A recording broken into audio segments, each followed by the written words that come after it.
Basta mga paps. So mixing video lang regarding sa ating Cafe 150 version 2. So far sa performance sa makina wala namang problema. Overtaking, mabilis ka makaka-overtake. May power siya. Hindi ako nagpalit ng sprocket. Stock pa rin, all stock yung motor natin. Nagpalit lang tayo ng sticker dun sa tank. Tinanggal natin yung stock sticker, then pinalitan natin ng star. Tapos naglagay tayo ng phone holder, lagay din tayo ng holder ng action cam natin. Then naglagay tayo ng saddle bag sa harap. Naka first change oil na rin tayo. Tinakbo natin mga nasa 600 pa lang kilometers. Hindi ko pa na-test yung fuel consumption na to. Hopefully soon ma-test natin yung fuel consumption na. Wag nung nagka-budget tayo, magpa full tank tayo. Then mag long ride tayo para malaman natin kung gaano nga ba kalakas kumain ng gas si Cafe 150. So far ang naging issue ko pa lang ay yung sa gear shifter niya, yung pinaka rod na tumutulak dun sa shifter, na hulog siya. Hindi ko na malayan na wala na pala. So napansin ko na lang nung magda downshift ako na nakalaylay na yung shifter. So yun, mabilis naman na action na ni Motorstar. Dinala ko dun yung motor. Mabait naman yung mekaniko nila dito sa Motorstar Roa City. So yun, pinalitan niya na lang ng rod, na connecting rod para dun sa shifter natin. Wala naman akong binayaran, pang kape lang binigay ko dun sa mekaniko, and after that all goods naman. Wala pa akong 15 minutes dun sa kasa, na ayos naman na agad. Pinalitan niya lang yung connecting rod talaga.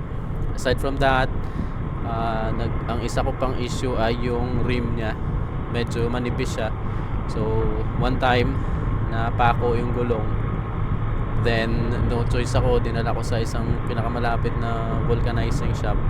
Then ayun, dahil DC quat yung gamit nila, hindi hydraulic, vulcanize, nice.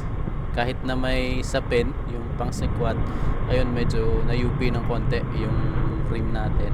So yun lang ang issue dun. Manipis yung paint ng rim, tsaka medyo may kanipisan din yung rim mismo, kaya madali siyang mayupi. So ingat na lang pag nagba-vulcanize kayo, bantayan nyo, padoble ingat dun sa nag-vulcanize para hindi magasgas o mayupi yung rims.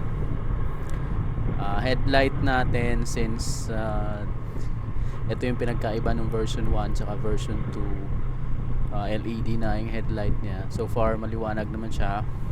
Binaba ko lang konti yung pinaka headlight mismo, kasi kahit naka low beam ako, minsan pag may nakakasalubong ako, nasisilawan daw sila. So kahit naka low beam ako, masilaw daw kasi naka LED. Kaya binaba ko mismo yung pinaka headlight. So far okay naman, pati yung high beam niya maliwanag, hindi naman basag yung ilaw.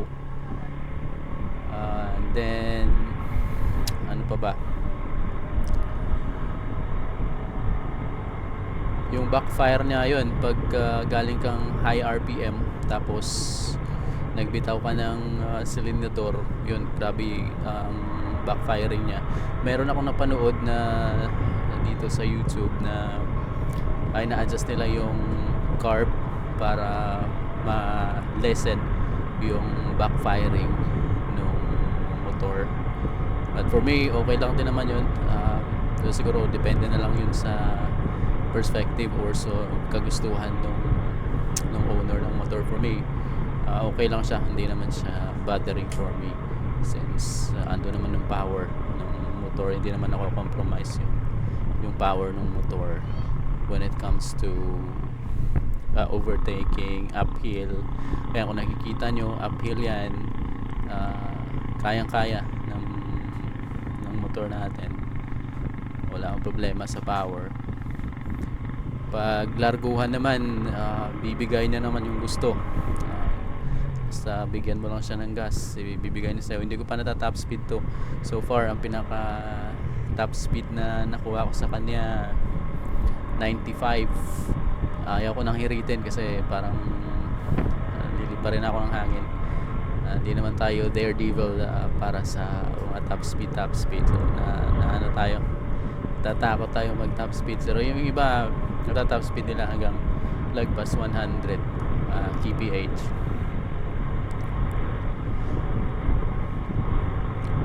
So ilang buwan pa lang to sa akin. Nilabas ko to April 29. So higit isang buwan pa lang naman. Mag-change oil ulit tayo this June katapusan. Sabi ng mekaniko, ayusin niya daw yung titono niya daw na maayos yung carb natin para mas tumipid pa sa gasolina. Ayun, kung narinig nyo, pinalitan ko na pala yung stock na busina. May nabili tayo sa Lazada na mura lang siya, nasa 300 plus na horn. So isang pares siya. Hindi ko na nilagyan ng relay. Tinry ko siya munang nilagyan ng relay, kaya naman. Dun sa stock na line nung horn, nilagyan ko lang siya ng interrupter para ayun nga para yun maganda yung tunog pag busina ka. So magpo-post ulit ako ng update pag naka-test na tayo ng fuel consumption at mga any other issues na encounter natin sa bago nating motor. So far more on advantages naman, good looking at saka solid naman yung makina. So far maganda yung performance. So hanggang dito na lang, see you next video.